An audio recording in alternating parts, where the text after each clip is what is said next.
All right. Our first question for you this morning on your piece of paper is, do you believe in miracles?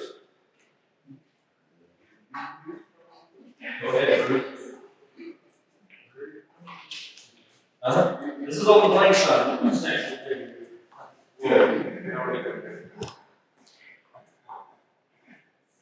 My first question, I've just got a couple random questions to ask you to present to you. Don't know if it's coming, huh? Maybe the next thing we need to pray for is that HDMI.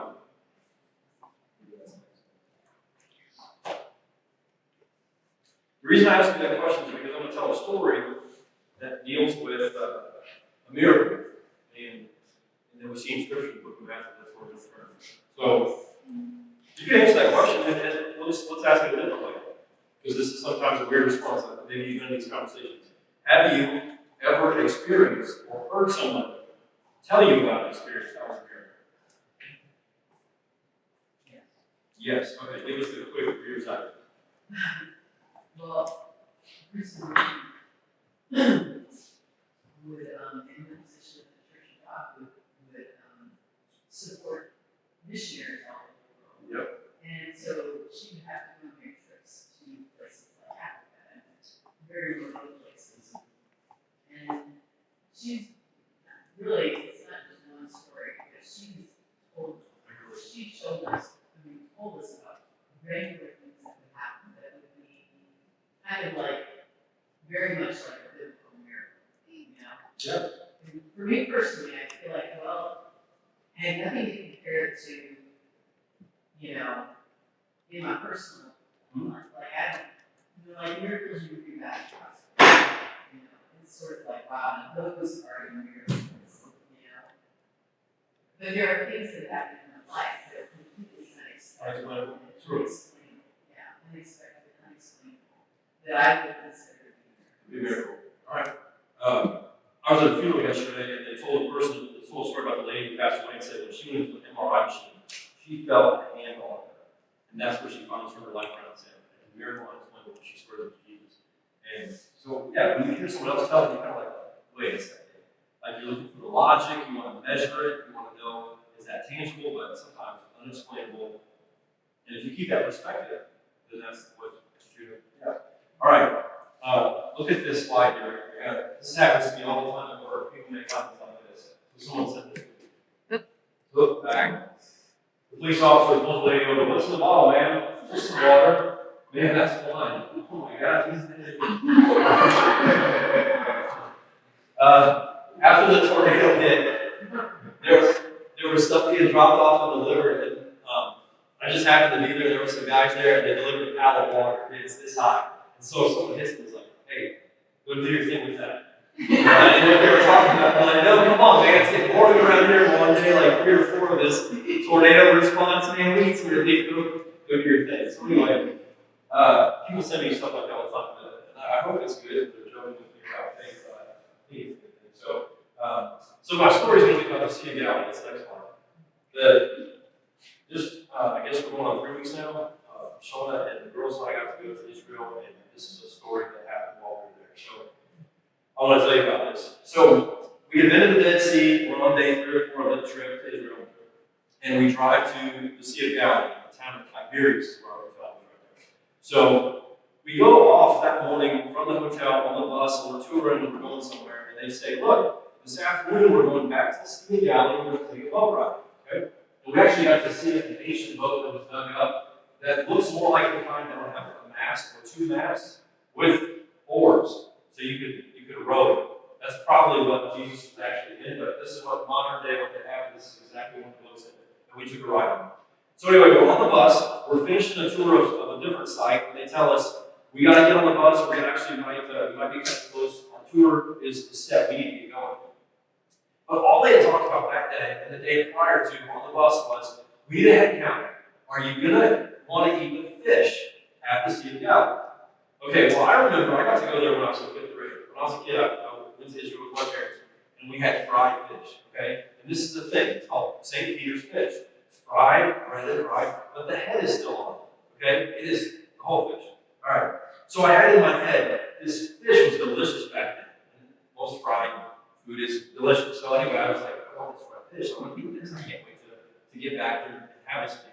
So that was in my head, and they were asking, and we got a lot of old people on the bus, like pushing 80 older folks, and so people were like, I don't eat fried food, I don't really want to order it. It was like a $30 meal, so you had to make a decision if you want to put it on.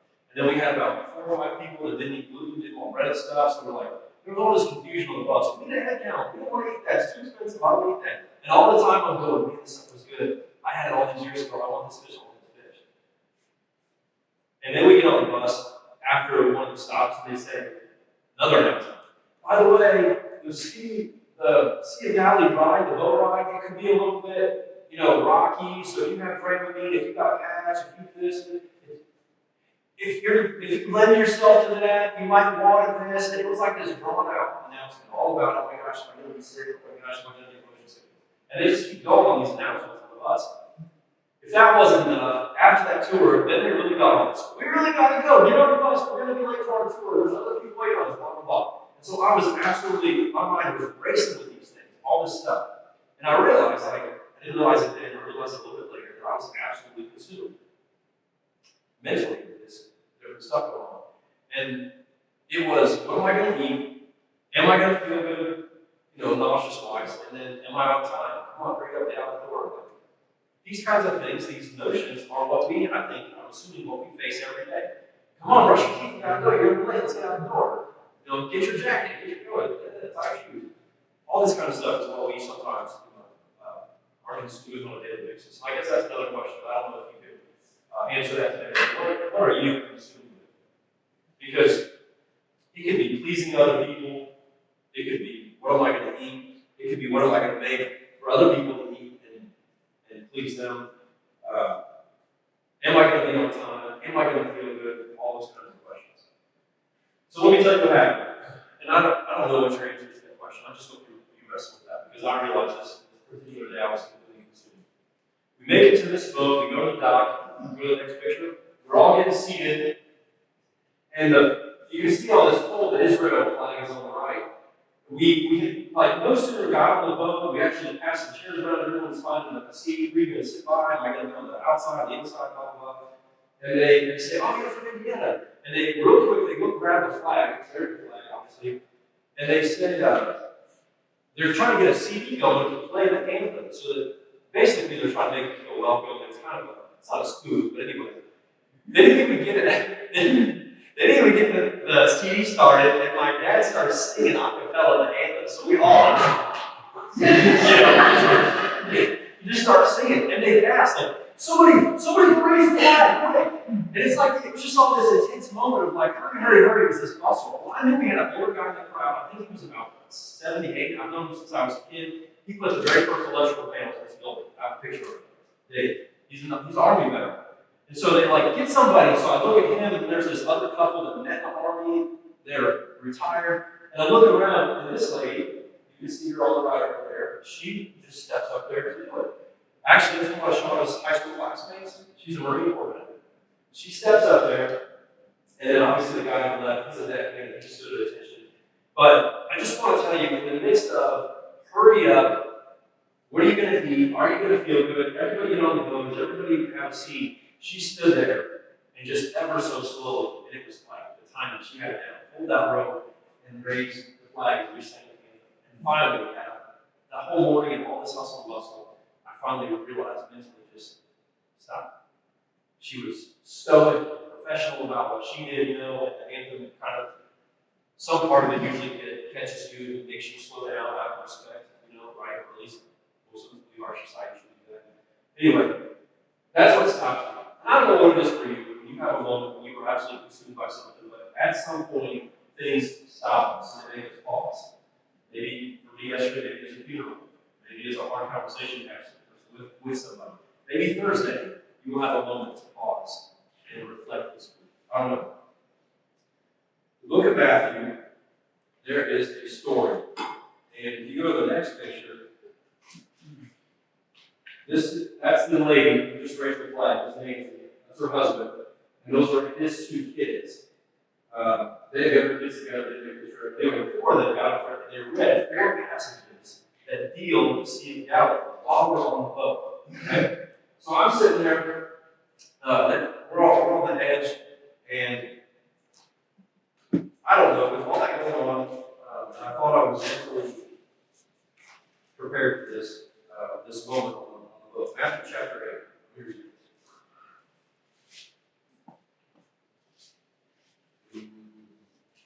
Matthew chapter 8, verse 23.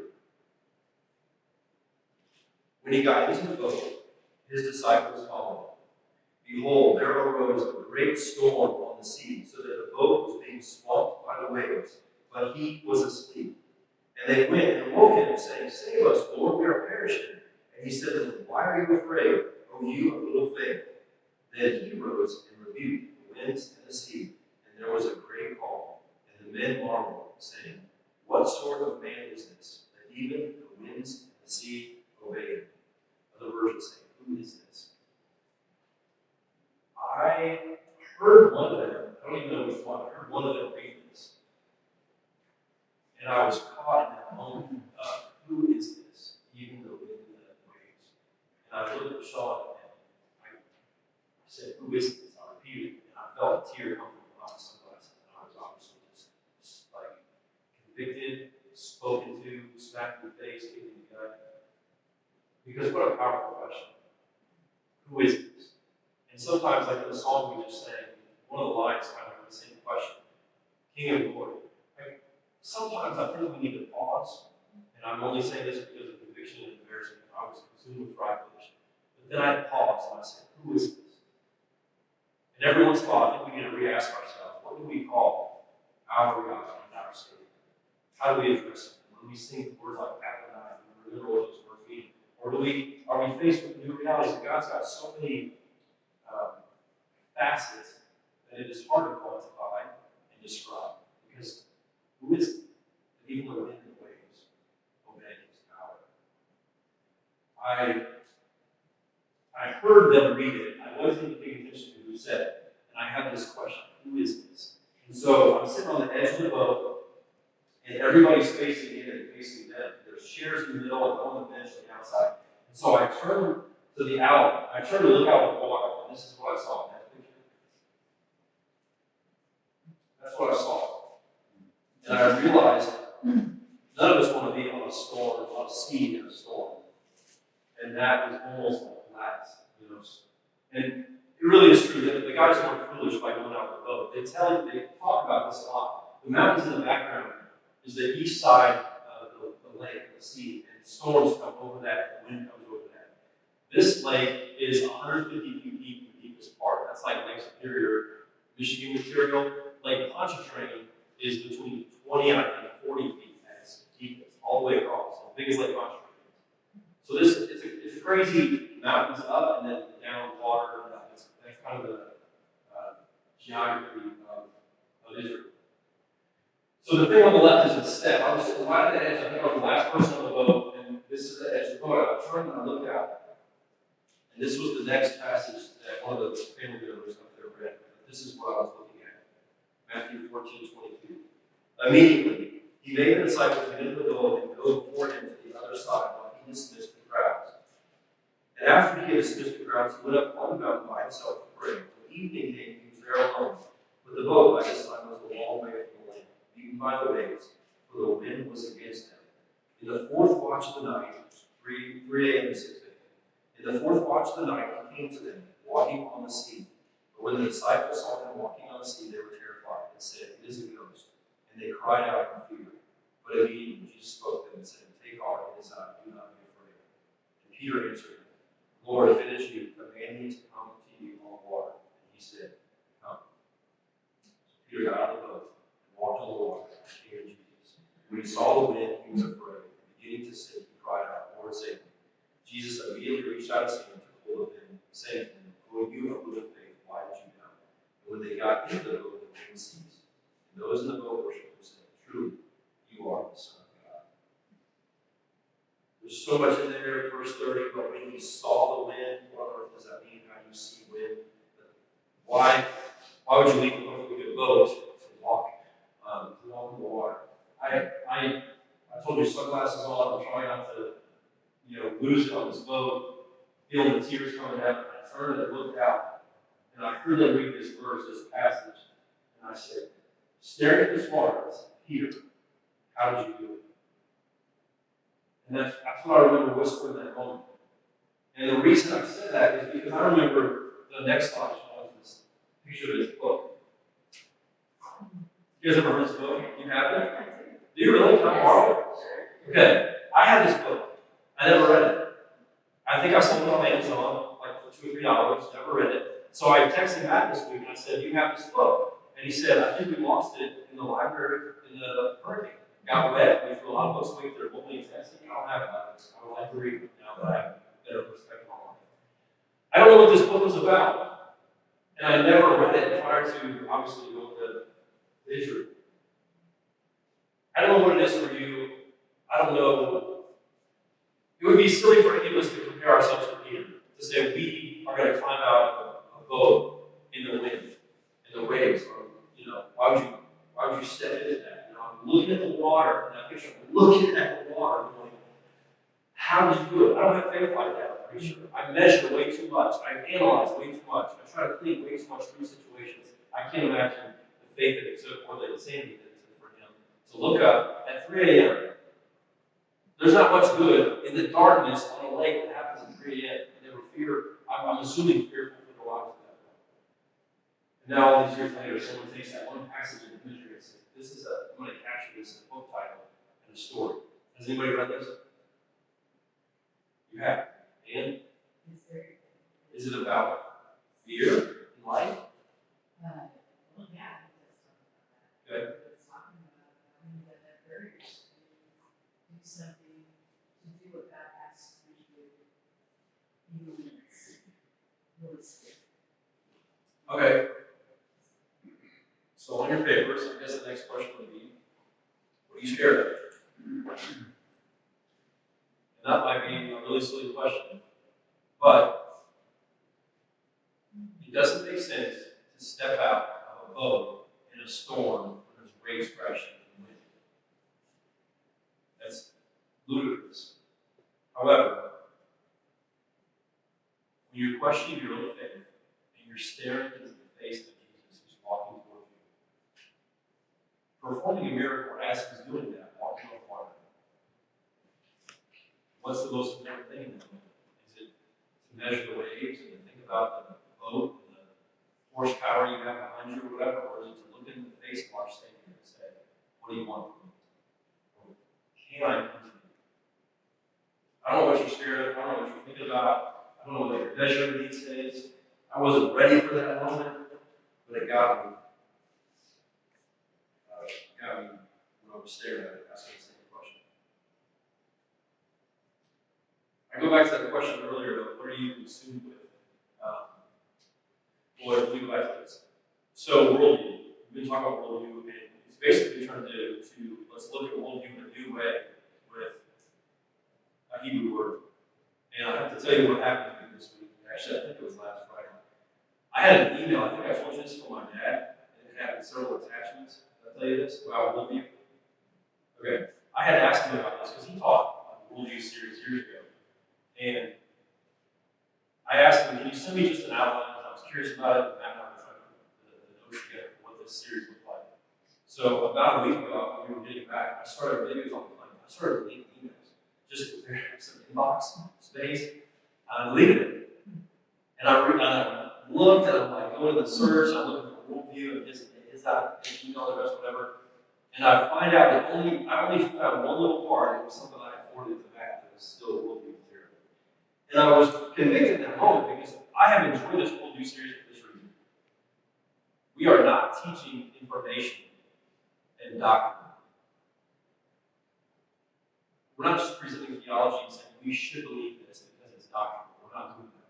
Instead, we're going backwards to Hebrew language to say, what facets of God, turn the diamond, right? Turn and see another side of it that you didn't see before. And looking at the Hebrew words in order to shed light on what our faith looks like today and shape our worldview, our perspective today. So the word I wanted to make sure you guys knew today was, you're wrong. Sorry. Fear and awe is a reference that one feels in worship. And I don't mean this right here. I don't limit it. Don't limit it to this. If you look back, if you answer the question, what are you consumed with? Because for me, I'm consumed with being on time places. What am I going to eat? And am I going to feel good?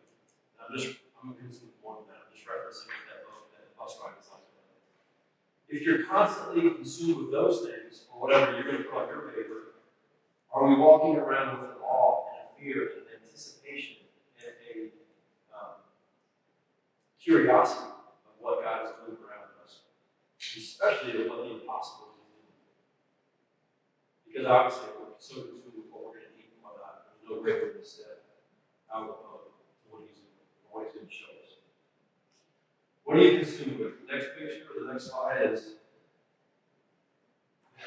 this advertisement I saw this week. I had to take that because I thought this is going to apply to the boys in here. Justin, Justice, Romans, Nate, and Josh. Because this is so true of society right now, right? People get mugged for their shoes and whatnot. And I thought, sometimes we're absolutely consumed with all kinds of things, this being one of them, your image and what makes you up. Obviously, that's not what I believe. I don't think the sneakers are. But anyway, let me read this. I don't know if I quoted this one a few weeks ago. This is about Jesuits, and it's an order of Catholic priests mostly. And I finally got to the last chapter. This is the first sentence of the conclusion. So in this short book on Jesuit spirituality, we have maintained that this sort of spirituality cannot be understood without grasping a creative tension that fuels the energies of its adherents. Okay? That's the sentence. I don't know what the rest of the book is about. That sentence got me this week. We read it again because it's obviously big words. In this short book, we have maintained that this spirituality cannot be understood unless you grasp the creative tension that fuels the energy of its adherents. So in other words, you're not going to understand this book. You're not going to understand faith. Jesuit, you're not going to understand Paulo's affair, right?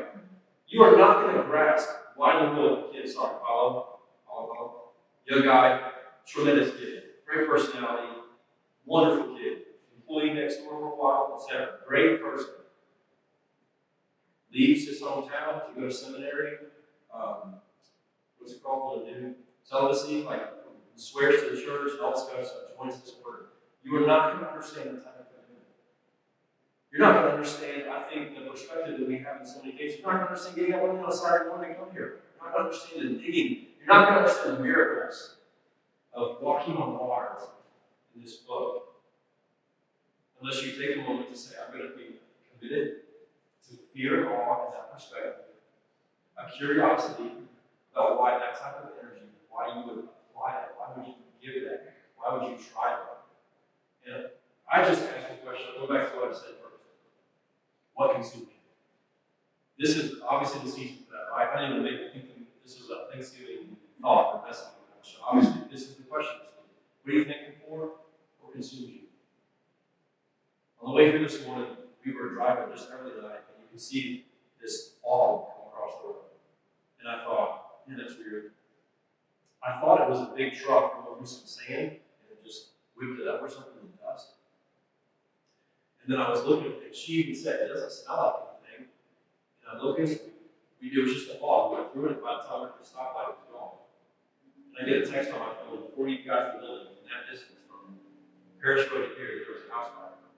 And they were rescuing an elderly lady off the roof, and a deputy wanted to grab her to get her down. And I'm thankful for him, I'm proud of him. Perspective. Your house burns down the week of Thanksgiving. That sucks. And she's safe, and she's got people to take care of her, and she's okay. But those are the types of moments that make you question, wow, what's important in life? What am I truly consumed with? Or what am I trying to make myself available to? In other words, what am I in awe of? And what do I hold reverence towards? What am I looking for? we're always convinced that we can measure everything, we can hold everything literal, and we can figure out, we get our minds around it. If we haven't looked at that from another perspective, what God can do, what His power is like. Yeah. Got one more song about gratitude. Pray with God. Father, not to speak for everyone here, but part of what's asked for forgiveness. It's way too often. No, we did eat, but being way too often consumed with things like fried fish and just worry about ourselves. Instead, thank you for using different moments to make me pause and say, who are you that even the wind and the waves obey you? Thank you for being a God through your Holy Spirit and through your Son that keeps on revealing yourself to us in so many great ways. I pray this week, through the friends and through the football or through whatever we do, cold weather, the different things that we talk about. Please